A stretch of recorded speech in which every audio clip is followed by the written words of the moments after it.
¿Cómo está? Un gusto saludarle. Gracias por ser parte nuevamente de esta entrevista a fondo. Hoy para conversar con un diputado del Distrito 7, me refiero a Osvaldo Urrutia. El Distrito 7, que recordemos, está conformado por Valparaíso, Viña del Mar y Concón. ¿Cómo está, diputado? Un gusto tenerlo acá. Y la provincia de San Antonio. Provincia de San Antonio, ¿verdad? Todas las comunas de la provincia, todas las Exacto. provincias de la comuna de San Antonio, incluido también Casablanca, que pertenece a la provincia de Valparaíso. Perfecto. Son 12 comunas, es un distrito muy grande. Aunque quienes están en el Distrito 6 dicen que ellos salieron desfavorecidos porque son una gran cantidad de comunas. Lo que pasa es que en tamaño poblacional sigue siendo Valparaíso, Viña mucho más grande. Exacto. Ellos tienen una dispersión poblacional, menor densidad, el territorio es más grande, tienen más kilómetros que recorrer, pero bueno, no deja de ser también, nosotros tenemos nuestro distrito parte en Concón, en la desembocadura del río Concagua y termina al sur de Santo Domingo. Son 12 comunas donde tenemos concentradas tres grandes comunas, Valparaíso, Viña y San Antonio. También requiere jornadas de trabajo muy largas para poder recorrer el territorio. Y le pregunto esto, claro, y quizás también esto pasa un poco, que se olvida en algunas circunstancias, por temas que se ha planteado incluso en el último discurso del presidente de la República, pues diputado, ¿no es cierto?, en el Congreso Nacional el 1 de junio, en la cuenta pública, cuando él señaló que iba a presentar un proyecto para bajar el número de parlamentarios. Y eso también entra a la discusión de si va a haber o no va a haber redistritaje, qué va a pasar con los actuales distritos que hay en cuanto a lo que es su conformación geográfica. ¿A usted qué le parece aquello?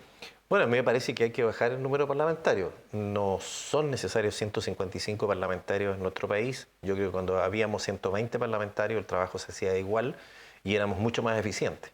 Hoy día la verdad es que cuesta mucho más ponernos de acuerdo.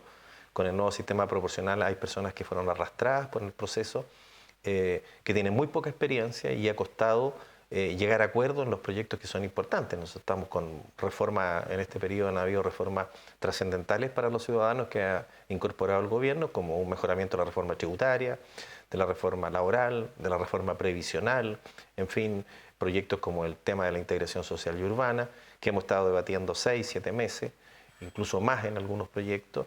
Y eso es por el obstruccionismo y la dificultad para poder llegar a acuerdos en muchas materias, porque ha llegado gente que es muy ideologizada y que no le interesa llegar a acuerdos, sino más bien obstruir la acción del gobierno. ¿Se refiere específicamente a algún sector, Frente Amplio? Yo creo que el Frente Amplio y el Partido Comunista han tenido una actitud tremendamente obstruccionista con el gobierno, desde el comienzo. La política de ellos ha sido negarle la sal y el agua, lo que me parece muy mal, no hemos podido llegar a grandes acuerdos.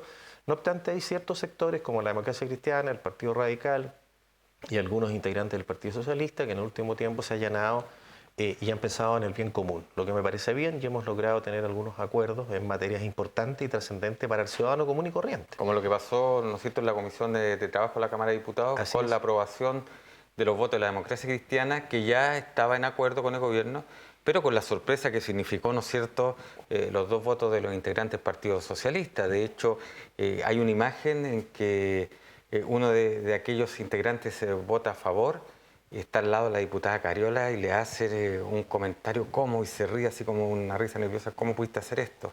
Entonces, llama la atención, ¿esperaban este apoyo del Partido Socialista? Bueno, es que también yo creo que existe amedrentamiento, o sea, ahí si tú no piensas como ellos, amedrentan con ese tipo de actitudes, en algunos casos se mofan. ¿Usted ha sentido aquello? Yo he sentido en algunos casos, sobre todo yo estoy en la Comisión de Vivienda y en la Comisión de Defensa. En la Comisión de Vivienda llevamos discutiendo más de 6 meses, acabamos de terminar durante esta semana, la ley que presentó el gobierno para incentivar y provocar la integración social y urbana, que es un gran proyecto que se viene discutiendo hace mucho tiempo y que hemos encontrado una fuerte resistencia en los dirigentes, los diputados del Frente Amplio y del Partido Comunista particularmente, oponiéndose a este proyecto.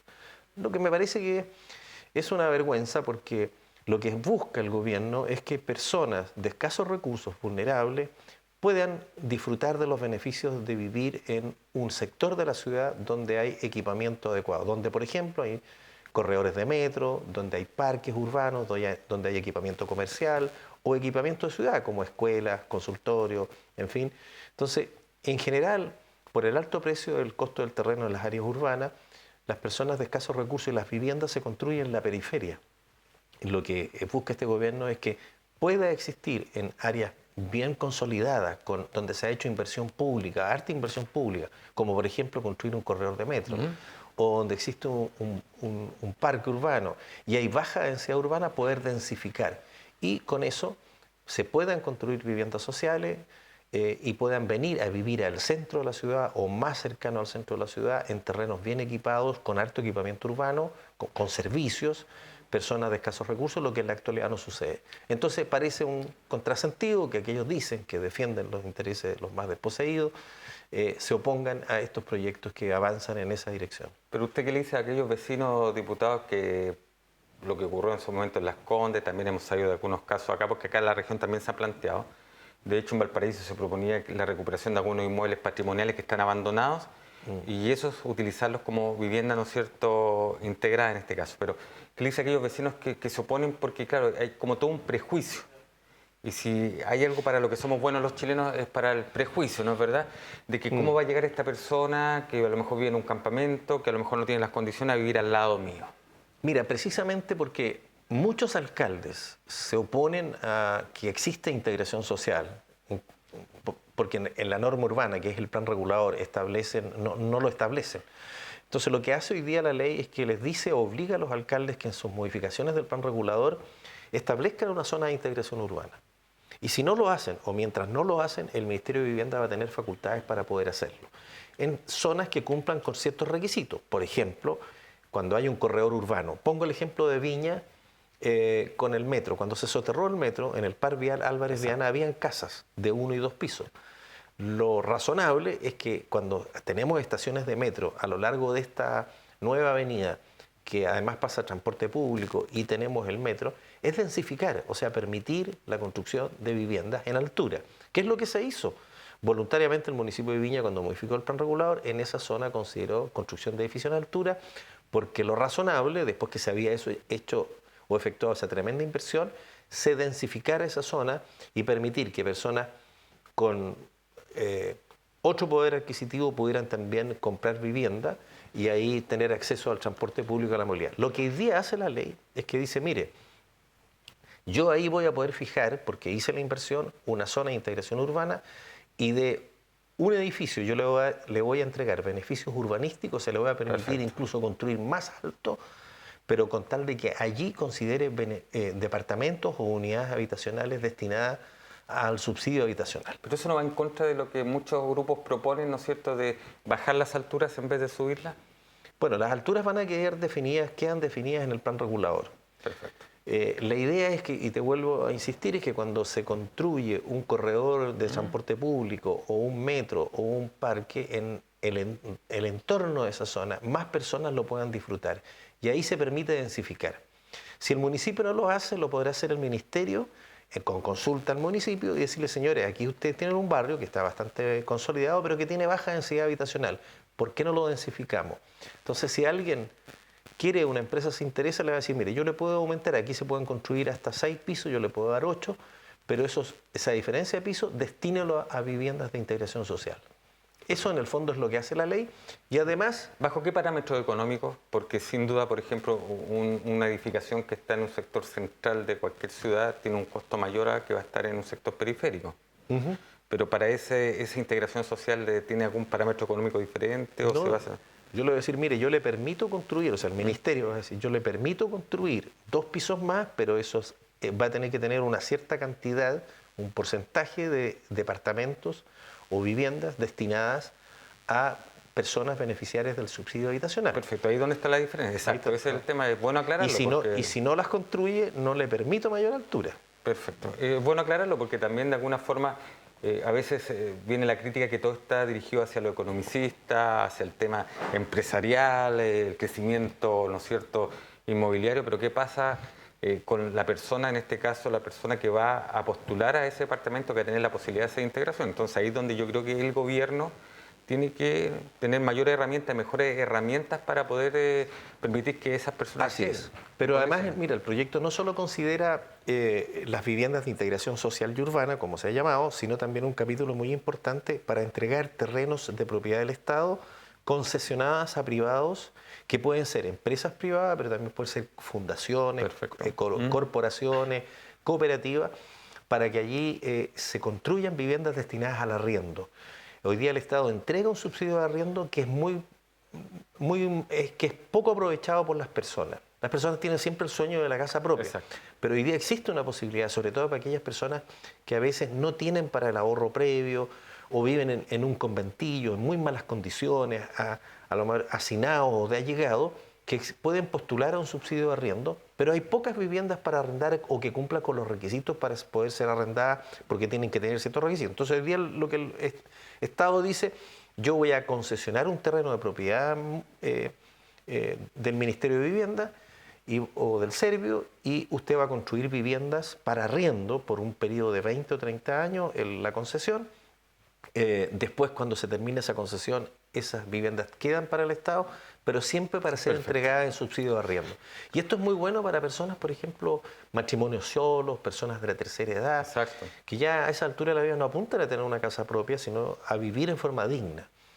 Y eso contribuye fundamentalmente a disminuir el déficit habitacional de cerca de 500.000 viviendas que hoy día tenemos en Chile. Así que yo creo que es una muy buena iniciativa que también está contemplada en este proyecto de ley, que ya se aprobó en la Cámara de Diputados, que ahora pasa al Senado, después de una larga discusión, como te decía, pero que apuntan a la integración social y ayudar a las personas más desposeídas, más vulnerables, que hoy día no tienen una solución habitacional y no pueden vivir en forma digna. Y que incluso puede ser una solución para las mismas personas que están postulando al subsidio habitacional. Mientras, no en la primera instancia siempre se gana, ¿no es verdad? Entonces, perfectamente podría ser paralelo como para poder también ir motivando a tener la casa propia. Esto no inhibe que la persona siga postulando a un subsidio habitacional por los canales normales, mientras puede vivir a través con un subsidio habitacional para arriendo. Un tema interesante de conversar y esto porque, claro, usted parte de lo que ha señalado que es el obstruccionismo por parte de algunos parlamentarios, algunos sectores. Ahora... En algunos casos ha sido patético, el obstruccionismo de negarse, por ejemplo. Hoy día estamos viendo el tema de las pensiones. Sabemos que en Chile es necesario desde hace mucho tiempo mejorar el tema de las pensiones y que el 10% que se descuenta es insuficiente. El gobierno ha planteado un 4% más. ¿Ya? Algunos piensan y algunos expertos dicen que debería ser mucho más, debería ser hasta un 8%. Pero ese 4% es pagado por el empleador en este caso. Así es. Que hay que dejarlo también claro. Entonces, lo que hoy día todos queremos apuntar en esa dirección. Entonces, resulta patético a veces que algunos se nieguen a legislar sobre esta materia, porque hay parlamentarios que se negaron ni siquiera a la idea de legislar. Entonces, hoy día estamos avanzando, se ha llegado a algunos acuerdos, pero también es incomprensible esa actitud. Y uno dice, ¿qué hay detrás de esto? ¿Por qué en proyectos que tienen un alto contenido social, como el que acabamos de hablar de integración social de las viviendas, o el subsidio de arriendo para las personas de más escasos recursos, o el problema para la reforma previsional, o la reforma tributaria, que es importantísima para ayudar a las pequeñas y medianas empresas? ¿Por qué hay tanta obstrucción? ¿Por qué se niegan a legislar sobre esta materia? Bueno, es solamente por un ideario político, por razones ideológicas, y porque quieren negar la sal y el agua y este gobierno, y porque no quieren que este gobierno sea o tenga éxito. Y eso es de un egoísmo tremendo, porque afecta el bien común y a todos los chilenos. El país, independientemente de quién gobierne, tiene que seguir caminando por la senda del progreso, y eso es lo que buscamos todos. Hay temas que son de Estado y no de gobierno, y eso hay que cargarlo súper bien, porque muchos piensan que hay proyectos que porque salen en un gobierno, ¿no es cierto?, se van a hacer y van a quedar, pero no, hay proyectos que son de larga data y que pueden pasar 1, 2, 3 gobiernos. La construcción de hospitales, por ejemplo. Y otros temas, claro. Muchas construcciones, bueno, el hospital de Viña se inició la construcción en el primer gobierno de Piñera. Pues se puso la primera piedra. Puso la primera piedra. Después siguió durante el segundo gobierno de Bachelet y probablemente va a ser inaugurado por el presidente Piñera. Pero en la primera etapa, porque hay una segunda etapa pero es muy menor, la parte gruesa, más importante. Es que eso representa, insisto, que son proyectos de Estado. Por ejemplo, cuando hablamos de tanto tema del cuidado del agua, ¿no es cierto?, el problema hídrico en nuestra región, un embalse no es de construcción de un solo periodo de gobierno, con 4 años, sino que muchas veces tiene un mayor un embalse tiempo. En promedio, desde que nace la idea hasta que se materializa, pueden pasar fácilmente 20 años. Bueno, la idea del tren, del tren rápido. Exacto. ¿Cuántos años lleva? Muchos años, desde que yo era alumno universitario que se hablaba del tren rápido de Valparaíso a Santiago. o de los trenes de carga. No le voy a preguntar qué año para que no... No, para que vamos a entrar en problemas. Pero de verdad hay proyectos, el acceso a Valparaíso por cabritería, la famosa vía PIB que unía con Reñaca. Lo que ha costado que ha salido la ampliación del terminal portuario número 2. Bueno, también, son todos proyectos que tienen larga data, 10, 15 o 20 años, incluso algunos más, y que ha costado materializarlo por distintas razones, en algunas veces porque hay oposición de algunas personas o de algunos grupos de interés, otra porque no hay financiamiento, otra por falta de visión de los gobiernos, pero una vez que se inicia es un proyecto de Estado. Y ese proyecto tenemos que apoyarlo porque obviamente lo que persigue es a mejorar, en el caso, por ejemplo, de un hospital sabemos la salud, otro la conectividad, el transporte público, y es en beneficio del crecimiento del país. Diputado, ¿Urrutia el bueno o Urrutia el malo? Porque siempre, de hecho, en el The Clinic parece que falta un poco escarbar un poco hacia lo que fue la situación, porque todavía cuando se recuerda aquel hecho entre una diputada, ¿no es cierto?, y el diputado Urrutia, se habla de usted. Esa situación le molesta porque siempre sigue, o sea... No, ya me he acostumbrado, mira, habemos 2 diputados Urrutia, así como hay 2 Pérez, hay 2 González o 3 creo que hay. Se repiten algunos nombres, Espinosa, hay varios apellidos que se repiten. Lamentablemente mi pariente, entre comillas, Urrutia, Ignacio Urrutia, que es diputado por Parral, generalmente está dando las notas altas o hace comentarios que son muy noticiosos, por llamarlo de alguna manera. Y bueno, y me confunden, pero es parte de la gaje del oficio. Ahora se equivocó este diario The Clinic, sí. Bueno, no es el primer medio ni primera vez que ocurre, pero ya me cansé de aclararlo, no tiene sentido. La gente me conoce, yo soy diputado por este distrito, Viña, Valparaíso, San Antonio, he hecho toda mi vida en esta zona. Él es diputado por Parral, tenemos una falta de publicidad nomás. Y claro, sí. Yo creo que ahí faltó y hay un error periodístico de no informarse adecuadamente. No, bueno, y siempre es bueno tener este tipo de tonos, porque de alguna forma también está ahí en la palestra, pues, diputado, en temas, pese a lo bueno o lo malo. Oiga, a veces es peor por Twitter. A veces, sí. En Twitter cuando se confunden y ahí, bueno, como Twitter es el sumidero de todas las angustias y frustraciones de las personas, te dicen de todo, cualquier cosa. Y sin responsabilidad. Y sin responsabilidad, sí. Y que es un tema que en el último tiempo está tomando mucha fuerza, considerando, por ejemplo, lo que implica la utilización de muchas redes sociales, de muchas aplicaciones, sin saber cuál es el trasfondo de aquello. A raíz, ¿no es cierto?, de esta nueva red que surgió, que usted le toma una foto y lo envejecen, hay una serie de trasfondos que habría que enterarse un poco más cuál es la real dimensión. Hay cosas jurídicas ahí, por ejemplo, porque esa foto podría ser usada por las redes. Exacto. Claro, ¿Y quién está detrás? Hay que informarse, por eso insisto. A veces las redes sociales no son todo lo positivo que se piensa, porque detrás de una red social en que a lo mejor a uno le hacen creer que está siendo popular, que está siendo social, que está haciendo acá, que está mostrando lo que le está pasando, usted está vendiendo su privacidad. Pues. Así es. ¿Y qué más importante hay que la privacidad? Bueno, pero hay personas que les gusta y a lo mejor irresponsablemente, porque no han tomado conciencia de lo que tú acabas de manifestar, que exponen su vida privada. ¿Y se puede legislar contra eso? Mira, se ha intentado. Se ha intentado y han habido algunas ideas, pero hay gente que dice que eso atenta contra la libertad. Ahora, a mí yo me pongo, y en alguna oportunidad lo manifesté, sobre todo a las personas que usan estas direcciones anónimas. Exacto. ¿Ya? Porque si uno quiere decir algo, comentarlo abiertamente, sin ofender, bueno, que lo haga. Y si ofende, que se haga responsable de sus dichos. Pero como en las redes sociales existen el anonimato, y hay personas que te insultan desde el anonimato, y que tú no sabes de dónde es, y lo único que pueden saber son la gente dueña de, la red, de esta red, que determina quién lo inscribió y bajo qué parámetros. Pero obviamente debería prohibirse la existencia de anónimos, de personas que inscriban una dirección anónima y mediante la usan para ofender, para emitir noticias falsas. Exacto. Está lleno de noticias falsas o acusaciones calumniosas. En fin, porque si alguien quiere hablar transparentemente, que dé la cara, que diga quién es, que todos sepamos quién es y que lo que afirme lo diga de frente y si ha caído en una posición injuriosa o en una calumnia, que asuma las consecuencias.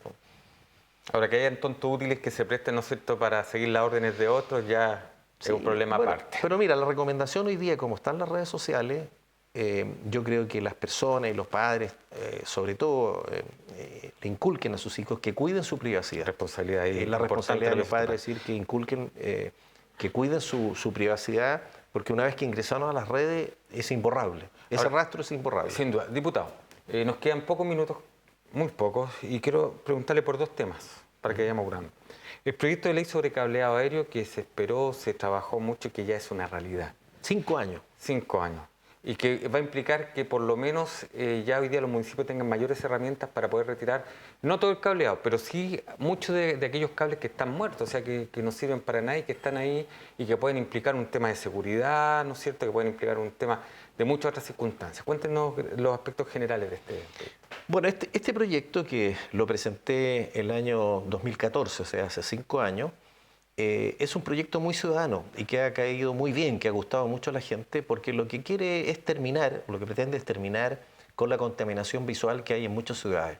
Y sobre todo hay ciudades como Valparaíso, Viña del Mar, sí, Santiago, hay edificios patrimoniales que son monumentos históricos que están atiborrados de cables aéreos que no dejan ver ni apreciar la arquitectura, o tú te encuentras con cables caídos, que de repente hace unos días atrás un ciclista denunciaba a través de un medio de prensa que se había golpeado con un cable pero no sabía de quién es, ya que estaba en el suelo. Ahora, la mayor parte de esos cables son cables que están en desuso. Exacto. ¿Qué dice la ley con respecto? ¿Cuáles son las atribuciones que entrega la ley? La ley lo que va a permitir es que los municipios retiren esos cables, o sea, obliga a las empresas a retirar esos cables. Si las empresas no lo hacen, los municipios podrán recurrir contra ellos, cursar una multa para que procedan a retirarlo. Si no lo retiran, el municipio podrá contratar a una empresa para que retire esos cables y recurrir y cobrarle el monto gastado en lo que invirtió en sacar esos cables. Además lo puede llevar a la justicia. Al juzgado de policía local. Las multas son bastante altas, entre 5 millones y casi 50 millones de pesos la multa, sobre todo cuando hay reincidencia. Se le dio un plazo a las compañías de 90 días una vez promulgada la ley, todavía no se promulga, ya se aprobó en la Cámara de Diputados y el Senado, pero para que empiecen a retirar y hagan un plan de retiro y conversen con las autoridades locales, con los alcaldes para decir, mire, nuestro plan de retiro consiste en esto, nosotros vamos a pasar a retirar cables en tales y tales arterias con el objeto de limpiar y limpiando la ciudad. Los condominios también están incluidos por primera vez, ¿no? Sí, se incorporan. No, es que esta ley es nueva, no existía. Perfecto. Y esto tiene dos aristas adicionales. Una que va a permitir que también las compañías retiren estos cables de los condominios sociales. Normalmente los condominios sociales no están organizados ni tienen junta de adelanto o administración, entonces ellos van a poder incorporarse y retirar los cables en los condominios sociales y ordenar un poco, porque uno ve de repente un condominio social o viviendas sociales que están atiborrados de cables que no son necesarios, porque hoy día una cometida telefónica para varios teléfonos se puede hacer con un cable y no con 20 o 30 como se hace hoy día. Eso es un buen proyecto, como te digo, es un proyecto transversal que ha gustado mucho, que va a permitir que los alcaldes dentro de poco tiempo, esto no va a ser automático, hay que hacer un plan, hay todo un trabajo. Pero ya hay herramientas legales que permiten de pero va a ir forma permitiendo ir limpiando. Claro, que eliminar la contaminación visual y que las ciudades empiecen a ver más limpias. O sea, también es un proyecto que apunta a mejorar la calidad de vida y el medio ambiente en las ciudades. Y esto tiene que ver con que hay empresas que realmente son responsables en este tema y hay otras que sencillamente dejan que las cosas. Y otra cosa que no existía era que no había una norma de instalación de cables de comunicaciones, porque los cables eléctricos están todos ordenaditos, son generalmente tres fases, y generalmente nunca se ha visto un cable eléctrico porque, salvo que haya habido un accidente, un temporal. Pero ellos tienen una norma que si los instalan mal uno puede recurrir y la superintendencia les cursa una infracción. En el caso del cableado de las empresas de comunicaciones no existe norma.